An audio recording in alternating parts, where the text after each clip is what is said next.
इस इलाके का एक ही टाइगर है, जब वो आता है छा जाता है।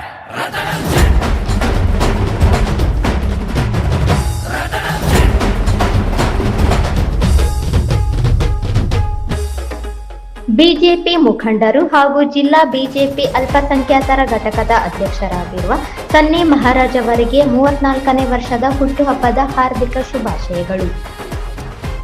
ಶುಭ ಕೋರುವವರು ಸನ್ನಿ ಮಹಾರಾಜ್ ಯೂತ್ ಫೋರ್ಸ್ ರಾಯಚೂರು.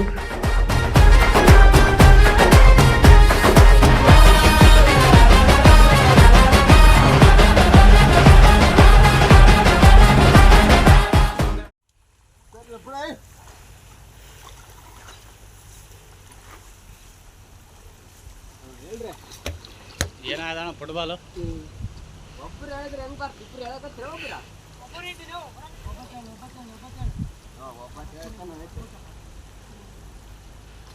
ತಡಿ ತಡಿ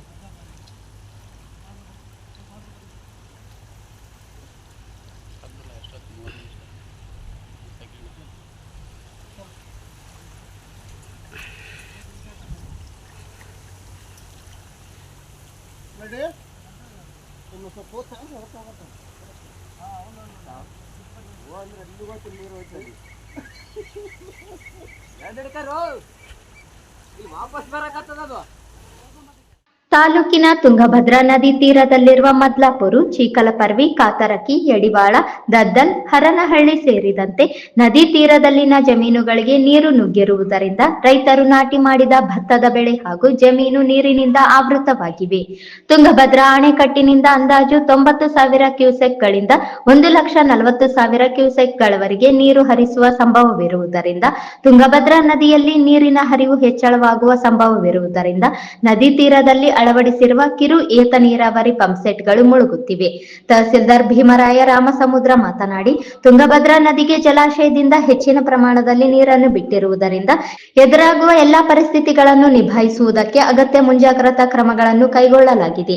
ಸರ್ಕಾರದ ಸೂಚನೆಯಂತೆ ನದಿ ಪ್ರವಾಹದಿಂದ ಹಾನಿಗೊಳಗಾಗುವ ತಾಲೂಕಿನ ಚಿಕ್ಕಕೊಟ್ನೆಕಲ್, ಸಾದಾಪುರ, ಮದ್ಲಾಪುರ, ಸುಂಕೇಶ್ವರ, ಅರೋಲಿ, ಗೋರ್ಕಲ್ ಸೇರಿದಂತೆ 6 ಗ್ರಾಮ ಪಂಚಾಯಿತಿ ವ್ಯಾಪ್ತಿಯಲ್ಲಿನ 11 ಗ್ರಾಮಗಳ ವ್ಯಾಪ್ತಿಯಲ್ಲಿ ತುಂಗಭದ್ರಾ ನದಿ ಹರಿಯುವ ಪ್ರದೇಶದಲ್ಲಿ ಪ್ರವಾಹ ಪರಿಸ್ಥಿತಿಯನ್ನು ಎದುರಿಸುವುದಕ್ಕೆ ಕಂದಾಯ ಇಲಾಖೆಯಿಂದ ಪ್ರವಾಹ ಪೀಡಿತ ಗ್ರಾಮಗಳನ್ನಾಗಿ ಗುರುತಿಸಿ ಈ ಗ್ರಾಮಗಳಲ್ಲಿ ತಾಲೂಕು ಆಡಳಿತ ವತಿಯಿಂದ ಗ್ರಾಮ ಪಂಚಾಯಿತಿ ವಿಪತ್ತು ನಿರ್ವಹಣಾ ಸಮಿತಿಗಳನ್ನು ರಚಿಸಿ ಗ್ರಾಮದಲ್ಲಿನ ಜನರಿಗೆ ನದಿಯಲ್ಲಿನ ಪ್ರವಾಹದಿಂದ ಜನ ಹಾಗೂ ಜಾನುವಾರುಗಳನ್ನು ರಕ್ಷಿಸಿಕೊಳ್ಳುವುದಕ್ಕೆ ಅಗತ್ಯವಾದ ಸುರಕ್ಷಿತವಾದ ಸ್ಥಳಗಳಿಗೆ ತೆರಳುವಂತೆ ಸೂಚನೆ ನೀಡಲಾಗಿದೆ.